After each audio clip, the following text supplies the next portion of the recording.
কথা তো কমবো আমরা। বের কর তোর কথা শুন। সুপ্রিয় ভিউয়ার্স, আসসালামু আলাইকুম। আশা করি আপনারা সকলে অনেক বেশি ভালো আছেন। ভিউয়ার্স, মুচির মেয়ে বড় অফিসার এই নাটকের 5 নম্বর পর্বে দেখা গিয়েছে সালমার সরকারি চাকরির ইন্টারভিউ দেওয়ার জন্য ঢাকায় যেতে হবে, কিন্তু সালমার ঢাকায় কোনো আত্মীয় স্বজন নেই।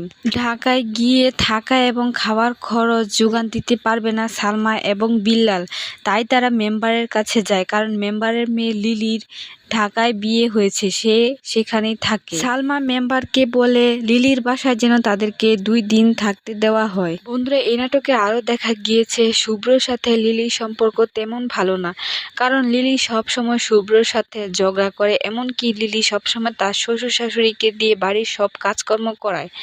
লিলি সবসময় শুভ্র ও তার শ্বশুর শাশুড়িকে বলে তার দেনমোহরের 3 কোটি টাকা যেন তাকে দিয়ে দেয়। লিলির এই অত্যাচারে শুভ্র ও তার পরিবার অতিষ্ঠ হয়ে গেছে। তো বন্ধুরা, মুচির মেয়ে বড় অফিসার এই নাটকের 6 নম্বর পর্বটি কবে আসবে তা আজকের এই ভিডিওতে জানিয়ে দিব।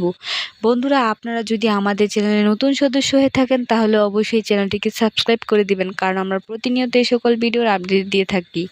আর হ্যাঁ বন্ধুরা, নাটকটি ভালোবেসে কে কোথা থেকে বা কোন দেশ থেকে দেখছেন তাও অবশ্যই কমেন্টের মাধ্যমে জানিয়ে দিবেন। সালমা লিলিদের বাড়িতে আসার পরে লিলি যেন আরো ক্ষেপে উঠেছে, কারণ শুভ্র সালমাকে পছন্দ করতো, তাকে বিয়ে করতে চেয়েছিল, কিন্তু শুভ্রর বাবা মা সালমার সাথে শুভ্রর বিয়ে দেয়নি, দিয়েছে লিলির সাথে। এখন শুভ্রর বাবা মাও হাড়ে হাড়ে বুঝতে পারছে যে লিলি কেমন মেয়ে। লিলি ও শুভ্রর সম্পর্ক যেমন সাপে নেউলের সম্পর্ক, আর অন্যদিকে সালমা ও বিল্লালের সম্পর্ক খুবই সুন্দর ও ভালোবাসাময় সম্পর্ক।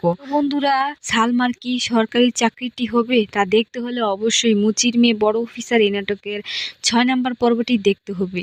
আর 6 নম্বর পর্বটি কবে আসবে তা চলুন জানা যাক। বন্ধুরা, মুচির মেয়ে বড় অফিসার এই নাটকের 6 নম্বর পর্বটি আসবে আগামী সোমবার বিকেল 3 ঘটিকা ঈগল প্রিমিয়ার স্টেশন ইউটিউব চ্যানেলে। আশা করি সকলে বুঝতে পেরেছেন। সেই সাথে পরবর্তী ভিডিও দেখার আমন্ত্রণ জানিয়ে আজকের মতো বিদায় নিচ্ছি। আল্লাহ হাফিজ।